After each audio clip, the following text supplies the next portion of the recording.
जय झूलेलाल। मुंहिंजो नालो आहे वाधवानी अंश। मुंहिंजे स्कूल जो नालो आहे SSP Swami Shanti English high school.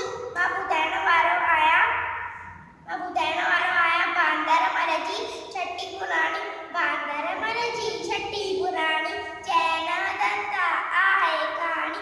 जॾहिं मींहुं न करे वसकारा छुटन छटीअ माथा निसारा करे पुसाए पाणी पाणी। बांदरमल जी छठी पुराणी चैन दंता आहे कहाणी। जॾहिं थिए तो उस खां व्याकुल चए छटीअ खे बांदरमल कुल थे उन्हारे में भी सानी। बांदरमल जी छठी पुराणी चैन दंता आहे कहाणी। कुल्हे रखी बंदूक सब हलाए की बंदूक